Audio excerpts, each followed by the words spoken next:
What's up, y'all?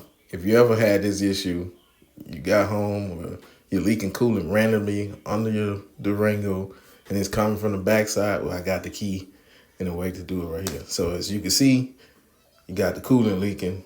You can't tell exactly where it's coming from, and you don't know where it's coming from at all. And you looking everywhere up under here, and you just can't find it.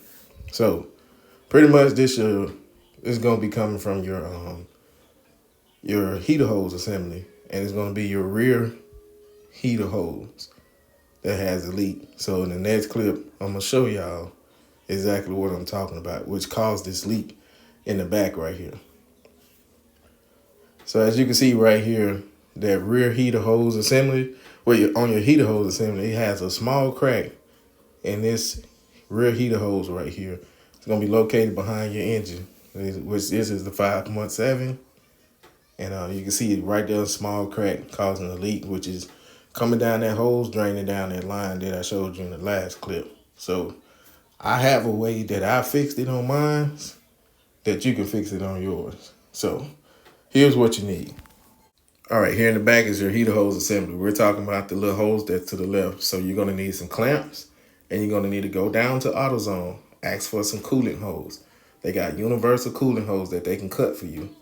You're gonna need a 1/2 inch and a 5/8 size hose.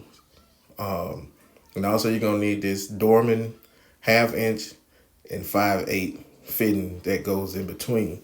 Reason why, because there's two different fittings. The big side at the top of the heater hose assembly back there, the fitting on that one is bigger, and the fitting at the bottom is smaller. So how I had it just like that, big side at the top, little side at the bottom. So when you assemble your hose, you get that together. So here's the bigger hose, and then like I just showed you right there, that's beside the original heater hose, is a smaller side hose, which is gonna be on the bottom. Big on top, small on the bottom. Simple. And all that's gonna cost you probably like $12 at the most. It's way less than buying a new heater hose assembly for $100 and something. Trust me on this. I did it on mine. It's working. Haven't had an issue just yet. And just know when you're getting ready to take this off, that hose off, it's molded to the shape, so you're gonna need some heat to it. Now here I am assembling the hose here, cutting the sizes and stuff, the length and everything. Drop my phone in there, but this is a finished product. So if you look at it, I'm gonna show you how I got it. I got some I actually got the screw-in clamps because it was a little bit easier for me to do it that way. But see how I got the clamps, big size at the top, little at the bottom. Then it got the screw-in clamps, which will be a lot easier to get to because you don't have that much space in the back there. If you have a little screwdriver, you can easily get your clamps and screw it up. And I use the OEM little nylon piece, whatever it's called, to like kind of protect the heat. And I'm gonna slide it in, go ahead and put it in back there. Now that I got it completed here, everything looks good, no more leaks.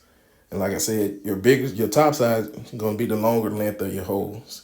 And then the bottom is gonna be the shorter length. So like I said, give yourself some wiggle room. And I promise you, y'all can do this and get it done. And like if you wanna keep the hose, have some as a backup or anything, just go ahead and put that in stock or leave it somewhere in the vehicle. Get another Dorman piece just so you can have it just in case. And other than that, man, I hope this work out for y'all. All the leaking and everything stop. So if y'all run into this issue, this is a quick way to fix it. Unless you want to buy the OEM complete heater hose assembly. That's up to you. That's not my call. But like I said, I hope this video helped y'all, and I'll see y'all on the next one. Peace out. And also, before I forget, make sure you fill your coolant level all the way up. Leave that thermostat cap off. I mean, not thermostat, but the radiator cap off. Wait till that thermostat open up, fill up all your coolant real good, and burp your system. Please make sure you burp your system. If you feel heat in your car, you know you're doing something right. If you don't, you ain't got enough coolant. That's all I got to tell you just from personal experience. No leaks while she started, and we're good to go. We're golden. So, like I said, y'all can do this yourselves. Save yourself thousands of dollars from having to go to the dealership. And I'm telling you, y'all can do this. Y'all hope y'all have a great evening. Take care. Be safe.